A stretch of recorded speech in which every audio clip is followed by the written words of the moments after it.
I was outside getting some sunlight. I figured I'd check in with you guys. Sitting here listening to the neighbors' chickens have a conversation about who's the best crow and rooster.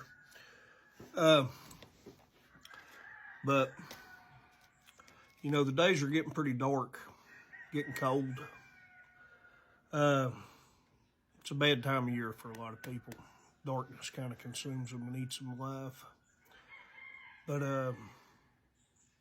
you know, sometimes it just takes one advocate, one person to stop and check on you, one person to text you, maybe a phone call, knock on a door.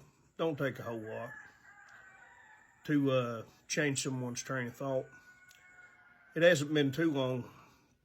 It struck home for us up this holler, you know.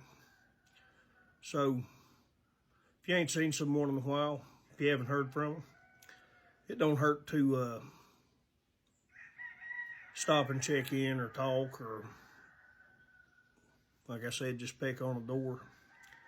It's not been too long ago, you know, I was in that situation myself. A lot of you want to know about me. I guess 3 years ago, I quit drinking. I had, I guess, been depressed for a little while. Got drunk, was having fun, don't know, something snapped in my mind, and pretty soon I was into it with a lifelong friend. So when I sobered up, I decided to go back to the Army, the VA, whatever you want to call them. So they sent me off for 7 days, I think. So at that point, I think they put me on antidepressants, so I think that made me a little more depressed. But I couldn't really tell the next few years, you know, because I was on that stuff. My feelings were numbed by something else. You know, those of us that have lived too much life, you know, grew up hard, had a tough adult life, what have you, you know, we're dark souls anyways. So it's hard to fight off depression. And I think the day before Father's Day, you know, me and my wife separated. So for a couple weeks, I frantically tried to pick up pieces from that and find her, get her back, you know. Then I got drunk for a couple weeks. And the morning of September the 12th, I drank just enough to want to shut off the lights, you know. Had a pistol in my mouth. Something got a hold of me, you know. I got those kids to raise. So that pulled me out of that. Just the thought of them, you know. When you think you have nothing, you usually have something if you sit and think about it. So, 6, 7 months down the road, I still have a lot of trouble sleeping. You know, I wake up scared to death, look over, my person ain't there no more. Have a lot of trouble breathing in my sleep. Got to wear a CPAP, usually fight it, tear it off, and end up smothering anyways, because I yanked it off in my sleep.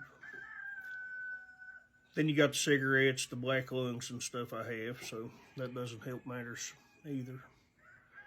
I wake up every day and try to have just a small goal, whether it's cooking for you guys, hanging out, you know, doing something like that, or maybe just doing a sink full of dishes or sweeping a floor.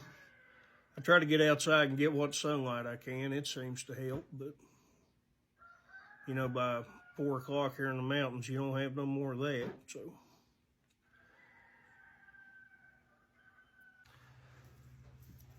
Time's got a funny way of grinding along. It only grinds forward, though. We've all done things we wish we could take back, I suppose. And we've all lost something we wish we still had. All we can do is do better from the point we're at. If you've survived 1 second, hold on, survive a minute. Then try to survive an hour. Then try to make it to bedtime. And then wake up after you've got done fighting your demons all night. In my case, I usually just sleep about 3 hours or so and start fighting again. That's all you can do. But check on each other. Like I said, sometimes it just takes that one person. You don't realize what a difference you make, I guess. Sometimes just hearing somebody's voice fixes everything. But I guess I'll see you guys next time.